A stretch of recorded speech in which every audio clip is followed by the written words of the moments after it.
السلام علیکم ورحمۃ اللہ وبرکاتہ۔ الحمد للہ نحمده ونستعینه ونستغفره ونؤمن به ونتوکل علیہ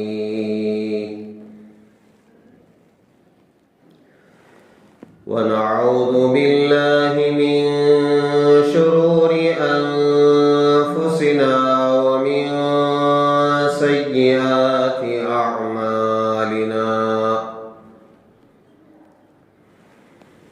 ونعوذ باللہ من شرور انفسنا ومن سیئات اعمالنا من يهده الله فلا مضل له ومن يضلله فلا هادي له ونشهد أن لا إله إلا الله وحده لا شريك له ونشهد أن سيدنا ونبينا ومولانا محمدا عبده ورسوله الذي أرسل بالحق بشيرا ونذيرا وداعيا إلى الله بإذنه وسراجا منيرا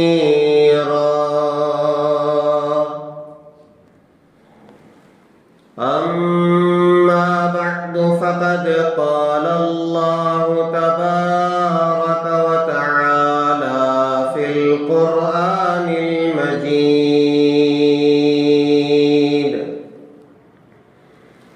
أعوذ بالله من الشيطان الرجيم بسم الله الرحمن الرحيم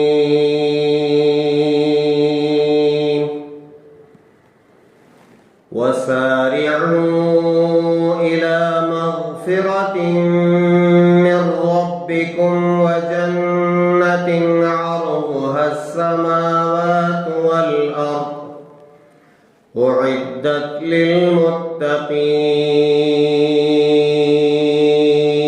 للمتقين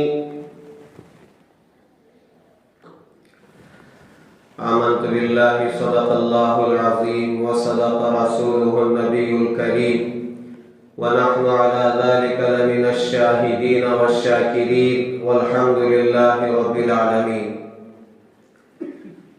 بزرگان محترم،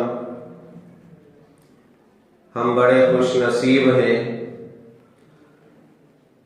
کہ اللہ تبارک و تعالی نے ہمیں اتنی زندگی عطا فرمائی کہ ہم اس مبارک مہینے تک پہنچ چکے ہیں جسے ماہ رجب المرجب کہا جاتا ہے۔ میرے اور آپ کے آقا تاجدار مدینہ احمد مجتبی محمد مصطفیٰ حضرت رسول اللہ صلی اللہ علیہ وسلم جب ماہ رجب کا چاند دیکھتے تھے تو یہ دعا پڑھتے تھے، اللہم بارک لنا فی رجب و شعبان وبلغنا رمضان۔ اے اللہ، ہمیں رجب اور شعبان کے مہینے میں برکت عطا فرمائیے اور رمضان کے مہینے تک ہمیں پہنچا دیجیے۔ حضرات علماء نے فرمایا ہم میں سے ہر ایک کو یہ دعا پڑھ لینا چاہیے۔ اگر شروع مہینے میں پڑھ لیے ہیں تو ٹھیک ہے، ورنہ آپ پڑھ لیں، اللہم بارک لنا فی رجب و شعبان وبلغنا رمضان. اس لیے کہ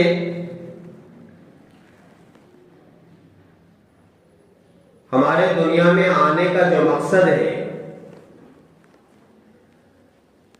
وہ یہ ہے کہ ہماری آخرت کی تیاری ہو. آپ نے بار بار سنا ہے الدنیا مزرعۃ الآخرہ، دنیا آخرت کی کھیتی ہے.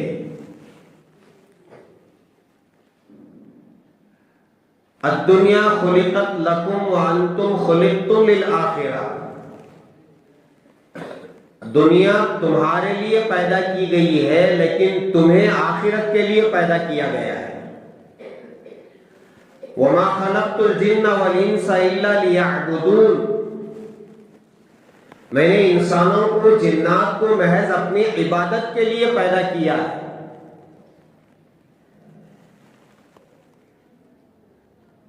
اس سے ہمیں معلوم ہوتا ہے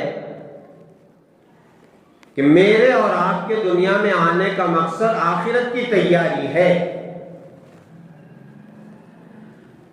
دنیا میں ہمیشہ رہنا نہیں ہے.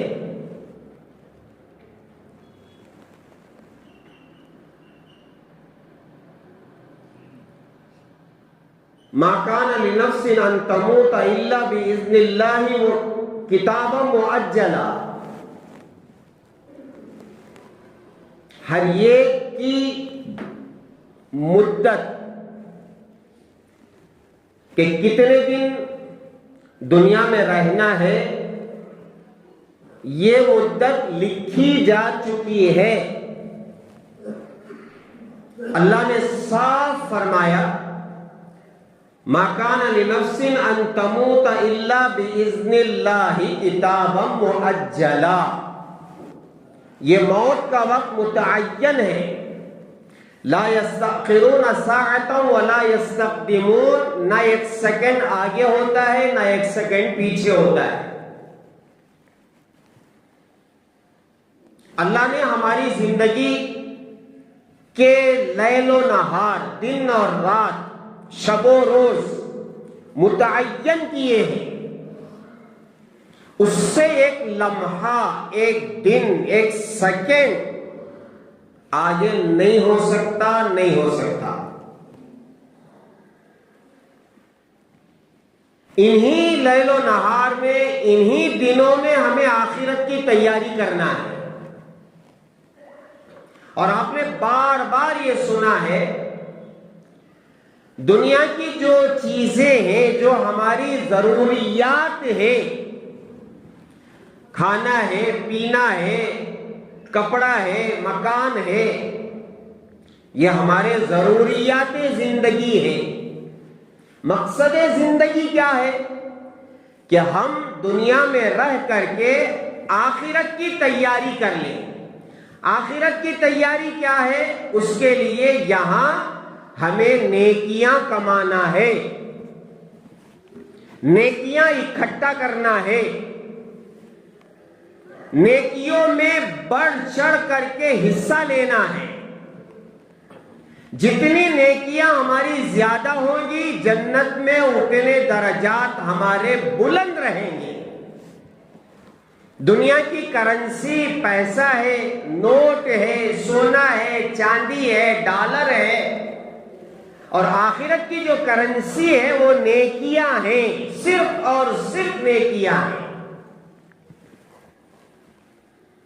اور جس چیز کو میزان میں رکھ کر کے تولا جاتا ہے وہ نیکیاں ہیں. ایک پلڑے میں نیکیاں ہوں گی، دوسرے پلڑے میں ہماری برائیاں، بدکاریاں، گناہ، نافرمانیاں. اور اللہ تعالیٰ کا فیصلہ بڑا عجیب و غریب فیصلہ ہے. ایک نیکی بھی اگر برائیوں پر زیادہ ہو جاتی ہے تو وہ شخص کامیاب ہے، کامران ہے، اس کے لیے جنت ہے. تو ہمارا فوکس دنیا میں رہ کر کے کیا ہونا چاہیے کہ میری نیکیوں میں اضافہ ہو، اضافہ ہو، اضافہ ہو۔ یہاں جو فرشتہ ہے کرامن کاتبین یعلمون ما تفعلون، یہ لکھنے والے جو لکھ رہے ہیں، دائیں مونڈے پر نیکیاں لکھنے والا فرشتہ لکھ رہا ہے، بائیں مونڈے پر بیٹھ کر کے برائیاں لکھنے والا فرشتہ برائیاں لکھ رہا ہے۔ یہ ہمارا ڈاٹا تیار ہو رہا ہے، ہمارے نامہ اعمال تیار ہو رہے ہیں، ان میں ہماری نیکیاں زیادہ ہوتی چلی جائیں، زیادہ ہوتی چلی جائیں۔ یہ ہماری زندگی کا فوکس ہے، مقصد ہے۔ گھر بنانا ہے، کھانا کھانا ہے، پانی پینا ہے، کپڑا ہے، یہ سواری ہے، یہ ضروریات زندگی ہے، مقصد زندگی نہیں ہے۔ مقصد کیا ہے؟ جب میری آنکھ بند ہو، معلوم نہیں کہ کب بند ہوگی، موت کا فرشتہ کب آ جائے گا اور ہماری روح کو نکالے گا اور ہم آخرت میں پہنچ جائیں گے۔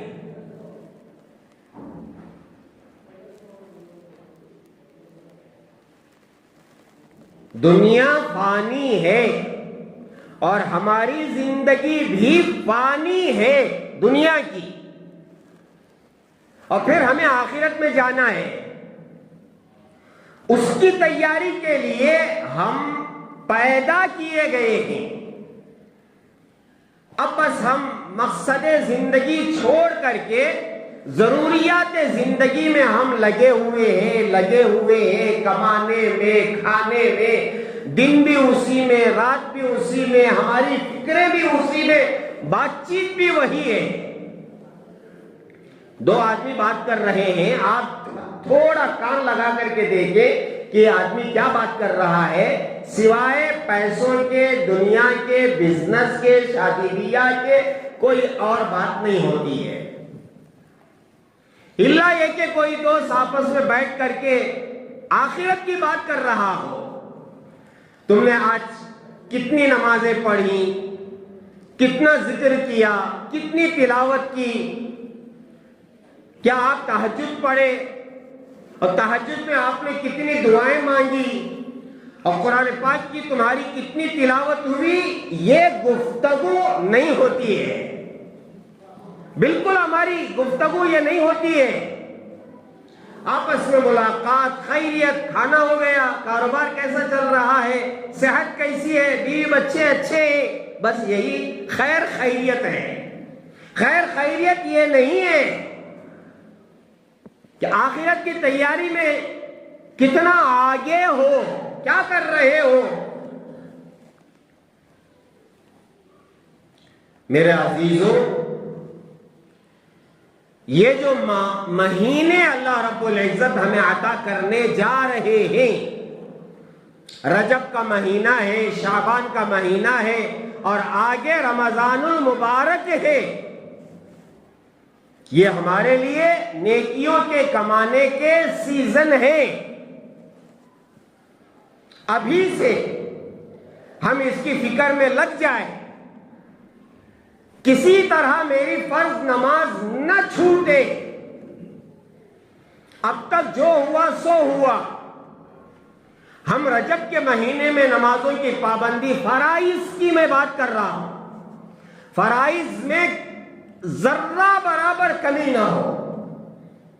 ابھی سے نیت کر کے کہ رجب کے مہینے میں میں پورا مہینہ فرائض کی پابندی کروں گا، میری فجر کسی حال میں نہیں چھوٹے گی، ظہر، عصر، مغرب، عشاء، وتر کسی حال میں نہیں چھوٹے گی۔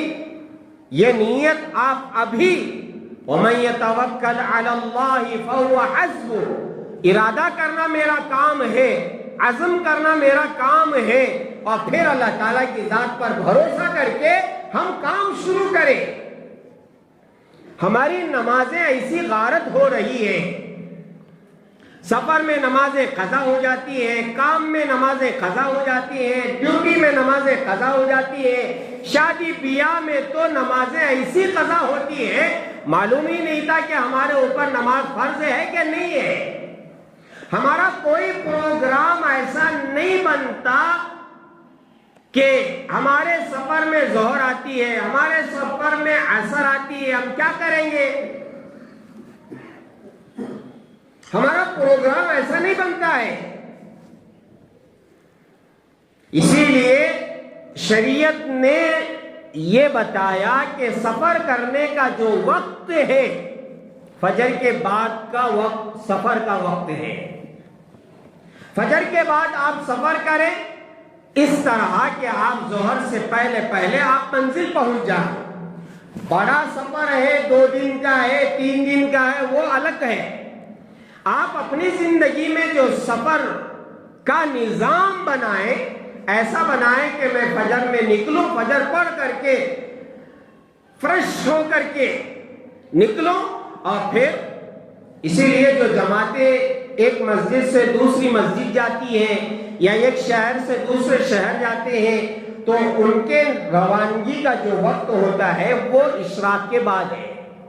اشراق پڑھ کر کے یا اگر کچھ دور ہے تو فوراً فجر کے بعد جماعتیں نکلتی ہیں اور دوسری مسجد یا دوسرے شہر چاش کے وقت سے پہلے پہلے یا ظہر کے وقت سے پہلے پہلے پہنچ جاتی ہے۔ یہ کیا ہے؟ یہ سفر کا طریقہ سکھایا جاتا ہے، بتایا جاتا ہے، اور پھر فجر کے بعد جو سفر ہوتا ہے وہ بہت جلدی کٹتا ہے۔ اللہ تعالیٰ نے فجر کے بعد کا جو وقت ہے بڑا عجیب و غریب رکھا ہے، اسی لیے فجر کے بعد سونا ممنوع ہے، منع ہے۔ فجر کے بعد سونے کی جو عادت ڈال لیتا ہے وہ صحیح نہیں ہے۔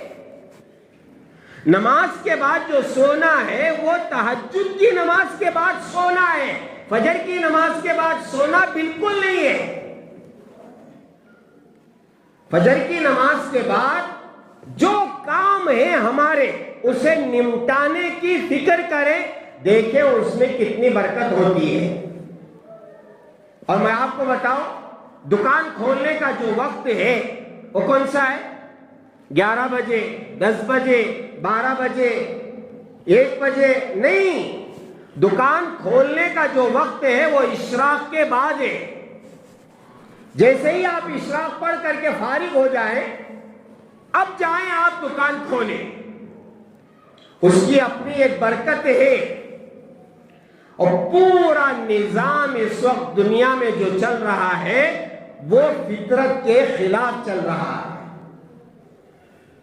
ہم اپنے آپ کو تھوڑا کوشش کریں گے، ہمت کریں گے، جس چیز میں ہم اپنی کوئی ترتیب نہیں بنا سکتے اس میں ہم مجبور ہیں۔ ہاں، جس میں ہم اپنی طرف سے کچھ بھی ترتیب بنا سکتے ہو ضرور بنائیں، بیٹھ کر کے ایک نظام بنائیں۔ سب سے پہلے اپنے کاموں میں نمازوں کا ٹائم متعین کریں۔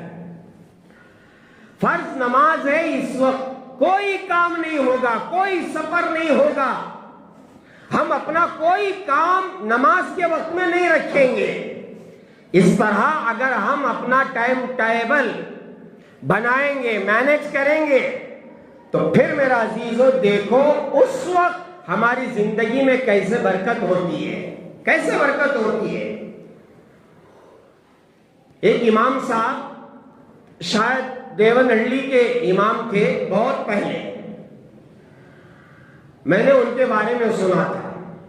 وہ جب سفر کرتے تھے تو مکمل طور پر پہلے سے نظام بناتے تھے، کوشش کرتے تھے فجر کے بعد نکلو، ظہر سے پہلے پہلے پہنچ جاؤ، اور اگر کبھی ایسا موقع ہوتا کہ درمیان میں نمازیں آ جاتی تو باقاعدہ ظہر کہاں پڑھنا ہے، عصر کہاں پڑھنا ہے، مغرب کہاں پڑھنا ہے، عشاء کہاں پڑھنا ہے، یہ طے کر کے وہ سفر کرتے، وہاں پہنچتے تو اتر جاتے، ظہر کی نماز پڑھتے، پھر بس پکڑتے، پھر سفر کرتے، اگر عصر کا وقت ہوتا تو اتر جاتے، عصر پڑھتے۔ فرماتے ہیں ان کے ساتھی گاؤں پہنچ جاتے مگر وہ 4-5 گھنٹے لیٹ پہنچتے۔ نمازوں کا اہتمام کرتے ہوئے ہم ایک سفر میں گئے، دلی کے سفر میں۔ ہمارے ساتھ ایک عوامی آدمی تھے جو ہمارے دوست تھے۔ انہوں نے کہا کہ آپ دلی جا رہے ہیں، مرکز جا رہے ہیں، میں بھی ساتھ ہو جاتا ہوں۔ تو مشورے سے طے ہو گیا، ٹھیک ہے آپ بھی ہمارے ساتھ۔ انہوں نے جو واپسی میں اپنی کارگزاری کہیے یا جو سفر ان کا کٹا ہے، انہوں نے کہا کہ مولانا میں سفر بہت کیا ہوں، لیکن یہ جو آپ حضرات کے ساتھ میں جو سفر ہوا ہے، فجر کے وقت میں آپ برابر ٹرین میں فجر پڑھ رہے ہیں اور پھر عصر کے وقت میں نمازوں کے وقت میں نمازیں برابر ادا ہو رہے ہیں، ایسا مزہ مجھے زندگی میں کبھی نہیں ملا۔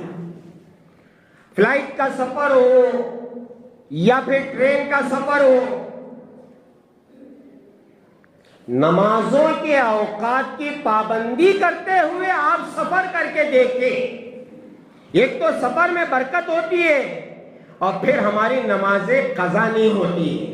نماز قضا کسی حال میں نہیں ہونا چاہیے۔ ہونا تو یہ کہ ہماری جماعت نہ چھوٹے۔ قاری انعام الحسن صاحب رحمت اللہ علیہ جو مسجد عائشہ بنگلور شیواجی نگر کے امام تھے اور وہاں مدرسہ چلاتے تھے، میں نے ان کو دیکھا کہ وہ رحمت اللہ علیہ انتقال ہو گیا، جو حضرت پیر صاحب کے خلیفہ۔ میں نے ان کو دیکھا کہ اگر ایک جگہ سے دوسری جگہ جانا ہوتا تو وہ باقاعدہ نظام بناتے تھے کہ کیا میرے وہاں پہنچنے پر جماعت ملے گی۔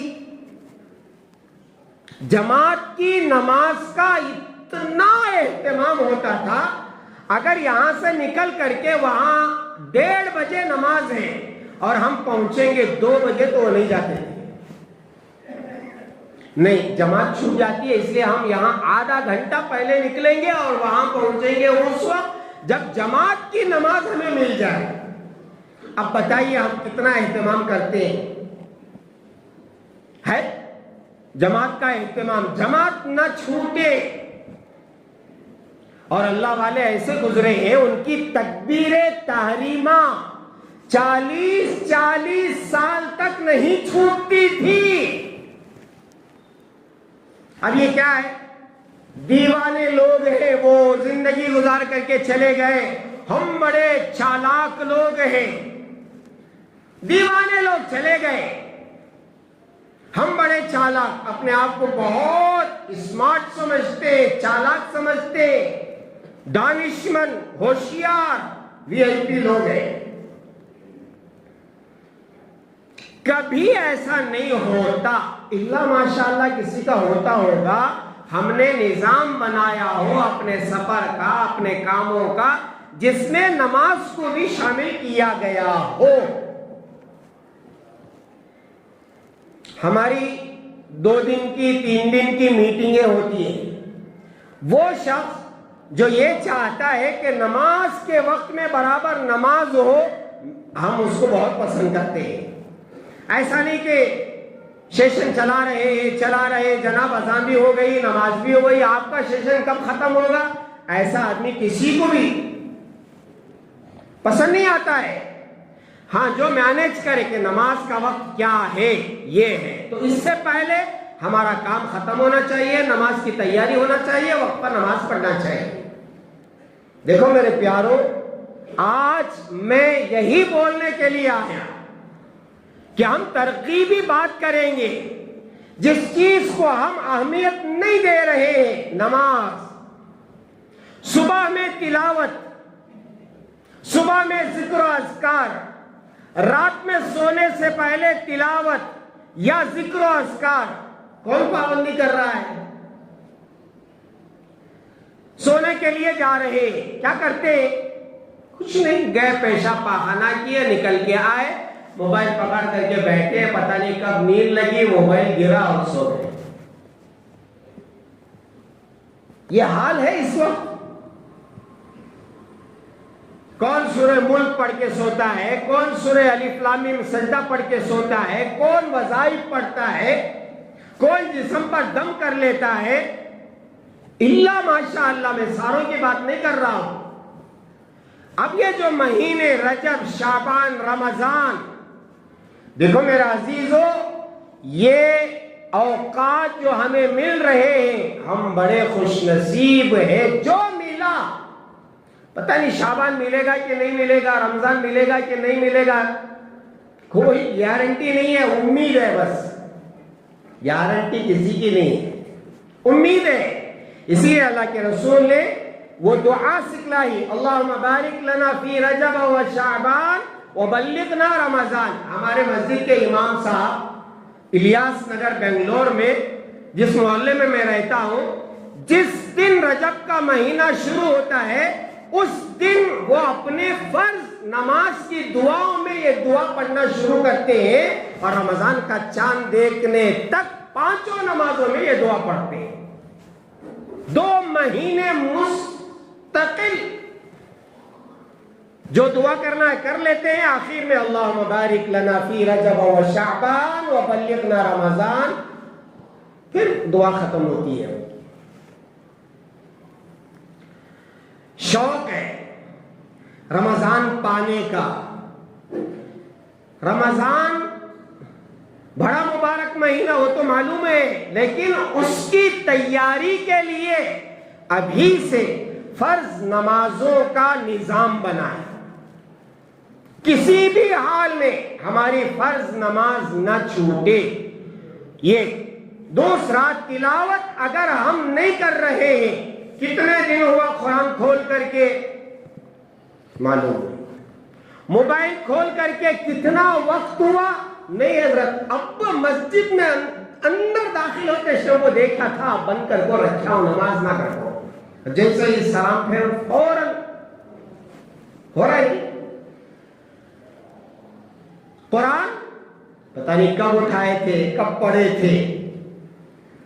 آج سے ارادہ کریں انشاءاللہ ہم قرآن پاک روزانہ اٹھائیں گے انشاءاللہ.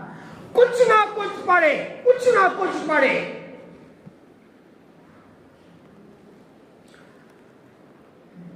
یہ ہماری خوش نصیبی ہے. پتہ نہیں، ابھی میں کل دیکھ رہا تھا کہ 12 حضرات علماء، بڑے بڑے اولیاء، شیخ الحدیث، حضرات مفتیان کرام، 12 بڑے علماء کا انتقال 2025 میں ہوا. دیکھ ہی رہا تھا میں کتنے بڑے بڑے علماء کا انتقال ہوا ہے 2025 میں. پتہ نہیں 2026 میں کیا ہوگا. اس وقت مدارس کے جو بڑے لوگ ہیں، میں دیکھ رہا ہوں اللہ کو پیارے ہوتے جا رہے ہیں. دارالعلوم سبیل الرشاد کے محتمم حضرت مولانا صغیر احمد صاحب، حضرت امیر شریف بیمار ہیں. دارالعلوم شاہ ولی اللہ کے محتمم حضرت مولانا زین العابدین صاحب رشادی مظاہری ہسپتال میں، ابھی ہسپتال میں، اور حضرت تو بے ہوش ہے، پتہ نہیں کتنے دنوں سے بے ہوش ہے.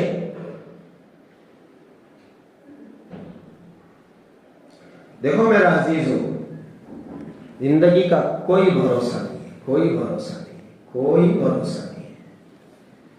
اور اچانک اموات، اچانک پتہ نہیں بیٹھے بیٹھے مر گیا. یہ اس وقت بہت زیادہ ہے، اس لیے کہ یہ وقت قرب قیامت کا ہے، قرب قیامت کا. اس لیے یہ جو مہینے شروع ہوئے ہیں، رجب کا مہینہ ملا ہے، دعا کرو کہ اللہ تعالی ہمیں رمضان تک پہنچائے. حضرات اولیاء تڑپ رہے ہیں، بلک رہے ہیں، رو رہے ہیں، حالات بہت نازک ہے. ایمان بچانا، ابھی میں وہ حدیث پڑھ رہا تھا جس میں ہے کہ ایک زمانہ آنے والا ہے کہ صبح میں مومن رہے گا شام ہوتے ہوتے کافر ہو جائے گا، شام میں مومن رہے گا صبح ہوتے ہوتے وہ کافر ہو جائے گا۔ ایمان جا رہا ہے، اس کا کوئی فکر نہیں، میرا ایمان بچا ہے کہ نہیں بچا ہے۔ حالات بہت نازک ہے، آنکھوں کو بچانا مشکل ہے، کان بچانا مشکل ہے، زبان بچانا مشکل ہے، خیالات کو کنٹرول کرنا مشکل ہے، حلال کھانا مشکل ہے۔ ابھی میں آپ کو کیا بتاؤں، حلال کھانا مشکل ہے۔ اگر ہم فکر نہیں کریں گے حرام بھی کھائیں گے، کان سے بھی گناہ، آنکھوں کا بھی گناہ، زبان کا بھی گناہ، دماغ کا بھی گناہ، سوچ غلط، پھر پتہ نہیں کب ہمارا ایمان چھن جائے اور ہمیں معلوم ہی نہ ہو کہ ہمارا ایمان نہیں ہے۔ ایسے فتنے فتنے فتنے، حدیث میں ہے قیامت کے قریب ایسے فتنے آئیں گے جیسے تسبیح ٹوٹ جائے تو اس کے دانے گرتے ہیں، ایک کے بعد ایک، ایک کے بعد ایک، ایک کے بعد ایک۔ تسبیح کو آپ توڑ کر کے چھوڑے، اس کے دانے جیسے گرتے ہیں ایک کے بعد ایک، ایک کے بعد ایک، ایسے فتنے آئیں گے۔ اور فتنے بہت فتنے، اس لیے میرے پیارو ارادہ کرو کہ ہم فرض نماز آج سے لے کر موت تک کسی بھی حال میں نہیں چھوڑیں گے، ایک نیت۔ اور پھر ذرا ہمت کر کے یہ ارادہ کر لو کہ جماعت کی نماز نہیں چھوڑیں گے۔ ہمت کرو، ارادہ کرنے میں کیا ہے، جب ہم ارادہ کر کے اللہ سے مانگیں گے اللہ تعالیٰ راستہ کھولیں گے۔ آپ پریشان ہو جائیں گے کہ یہاں میں کیسے نماز پڑھ سکتا ہوں، جب آپ ارادہ کر کے وضو کریں گے آپ کے لیے نماز کا راستہ آسان ہو جائے گا، لوگ آپ کے لیے مصلی بچھا کر کے دیں گے، حضرت یہاں آپ نماز پڑھیں۔ تو فرض نماز، اور پھر قرآن مجید کی تلاوت شروع کریں، جو کر رہے ہیں تھوڑا اور زیادہ کریں، اور پھر صبح شام کے اذکار اس کی پابندی کریں۔ بات سمجھ میں آ رہی ہے؟ اس کی پابندی اگر ہم ابھی سے کرتے رہیں گے تو انشاءاللہ اللہ کی ذات سے امید ہے کہ جب رمضان آئے گا اشراق پڑھنا آسان ہو جائے گا، تہجد پڑھنا آسان ہو جائے گا، چاشت پڑھنا آسان ہو جائے گا، اوابین پڑھنا آسان ہو جائے گا، اور صلاۃ التسبیح پڑھنا آسان ہو جائے گا۔ زندگی میں ایک مرتبہ کس نے صلاۃ التسبیح پڑھی ہے؟ ذرا ہاتھ اٹھاؤ اوپر۔ اللہ کے رسول علیہ السلام نے فرمایا کہ زندگی میں کم از کم ایک مرتبہ صلاۃ التسبیح پڑھنا ہے۔ اور اللہ کے پاس بندے ایسے ہیں دنیا میں روزانہ صلاۃ التسبیح پڑھتے ہیں، رمضان میں روزانہ صلاۃ التسبیح پڑھتے ہیں۔ اور ہمارے حضرت طلحہ صاحب نقشبندی دعوت برکاتہم کا جو اعتکاف ہوتا ہے سولی بیلے میں، حضرت فرماتے ہیں کہ جتنے دن آپ اعتکاف کریں گے تراویح کے بعد صلاۃ التسبیح پڑھنا گویا اپنے اوپر واجب کرے۔ تو جتنے وہاں اعتکاف میں بیٹھتے ہیں آخری عشرے میں اعتکاف میں عشاء کے بعد تراویح کے بعد صلاۃ التسبیح پڑھتے ہیں روزانہ آخری عشرے میں۔ کبھی ہم بھی پڑھیں۔ اصل میں کیا ہے، نماز میں مزہ نہیں ہے، رکعت بنے گا تو کب سلام پھیرنے کی کب بھاگوں گی، ایسا نہیں ہونا چاہیے۔ رکوع کریں تو لمبا رکوع۔ حضرت ام عائشہ رضی اللہ تعالیٰ عنہ عشاء کے بعد رکعت باندھتی تھیں، ایک رکعت مکمل نہیں ہوتی تھی فجر کی اذان ہو جاتی تھی۔ تو اما عائشہ فرماتی یا اللہ آپ نے رات کتنی چھوٹی بنائی ہے کہ 2 رکعت نہیں پڑھ سکتی، اور ہماری پوری رات میں کتنی رکعتیں ہو جاتی؟ 5 منٹ میں 4 رکعت ہمارے مکمل ہو رہے۔ میں پڑھا سو بول رہا ہوں، اب سنت ایسی بے قراری رہتی ہے. اچھا 20 منٹ اگر ہے تو بڑا اطمینان سے بڑا مزہ ملتا ہے. 20 منٹ پہلے اگر ہم نماز کو آ جائیں اور سنت پڑھنے کا موقع تو اطمینان سے کم از کم کتنا پڑھنا؟ سبحان ربی العظیم بھی سبحان ربی العظیم. وہ اچھا 3 بار 3 بار سے زیادہ کون کون پڑھ رہی؟ ہاتھ اٹھاؤ. الحمدللہ. کم از کم 5 کرو نا. آج سے رجب کا مہینہ نا, کم از کم 5 کرو. 5. ایک بزرگ کے بارے میں بتاؤ, 40 سال ہر نماز کی ہر رکعت کے رکوع اور سجدے میں 21 مرتبہ سبحان ربی العظیم سبحان ربی العظیم ہمیں پڑھے. کیا 3 بار اڑاتے رہو جاتے سبحان ربی العظیم سبحان.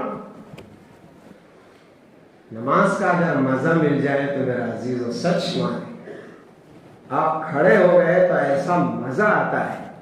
اس کے لیے بنیادی چیز اپنے آنکھوں کی حفاظت.